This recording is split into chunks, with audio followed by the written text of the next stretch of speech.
Hey everybody, welcome back to my channel. In today's video, I just wanted to give you a quick and updated version of my chicken curry recipe. Look how amazing this chicken curry looks with this beautiful plate of white rice. Let's get into this recipe and I'll show you how quick and simple I make it. So I didn't want to make a mess inside today, so I'll be cooking my chicken curry outside. Into my heavy bottom pot or my karahi, I'm going to be going in with a liberal amount of oil.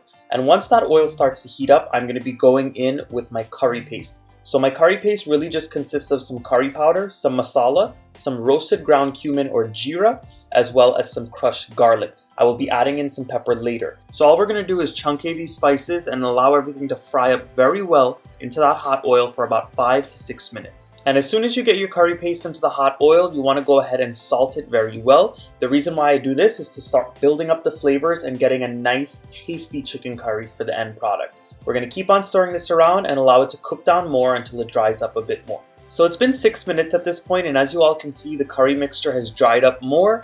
All the oil has started to release back from it, and it's gotten a little darker in color. At this point, we're going to add in some more aromatics. I'm going to be going in with some sliced onions, some sliced scallions, as well as some crushed hot pepper. Now, if you don't like hot pepper, you can go ahead and omit it. But this right here really makes a good chicken curry with that spice. Now that I've added these ingredients in, I'm going to allow everything to fry up or saute very well for about another 3 to 4 minutes until the onions cook down a bit. At this point, I'm going to be going in with my homemade green seasoning. Now if you want to see how I make my green seasoning, I'll have it linked in the description box right below this video. All it really has is some culantro or bandanya. It also has some scallions, some thick leaf thyme. You can also use fine thyme.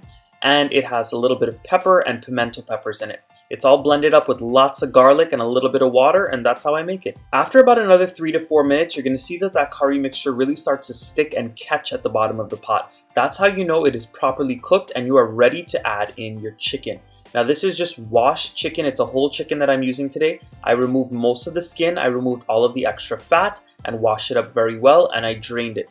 All we're going to do now is add it to the pot. We're going to stir it up and we're going to let this meat bunjay. And what bunjay means is allow it to sear with all of those spices, and you want the chicken to release all of its natural juices and fry back into the spices, which means let it dry up and let it start to sear before you go ahead and add in any water. I also want to go ahead and season it a bit with a little bit of black pepper, and I'm going to be going in with some all-purpose seasoning as well. And remember also, by letting this chicken bunjay or saute very well with all of those spices, any rank or gamey taste you might get from any type of meat will be cooked out as long as you follow this process. So my meat has been bunjaying with all of these spices for about 8 to 10 minutes at this point. As you all can see, it still has a little bit of water left at the bottom, so I'm going to keep on sauteing it. And after about 12 minutes in total, you're going to see that the chicken might start to stick again, and all of my chicken is nice and dry. You do not want any of those rank juices or natural juices to be left in the pot before you add in your water. So this is the stage where I'm going to go ahead and add in my potatoes. Potatoes are totally optional. Some people do not like them when they're making their meat curries, but I like some potato in my curry. So we're going to stir those up very well, and we're going to allow the potatoes to soak in some of that curry flavor as well. And after about a minute of letting those potatoes saute with all of the chicken and the spices, it is time to go in with your water. And on top of that, I always like to add in some extra green seasoning just because I really like the fresh flavor that it gives. And all we're going to do is we're going to stir this around very well. We're going to try to break up any of those bits that are stuck to the bottom of the pot.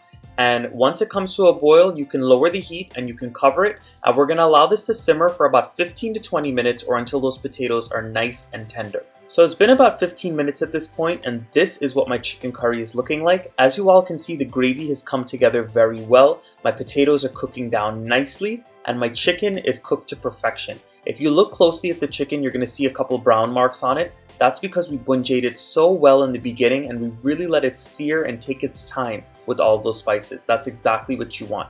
Once you pierce one of the potatoes and it is done cooking, you know that your chicken curry is done.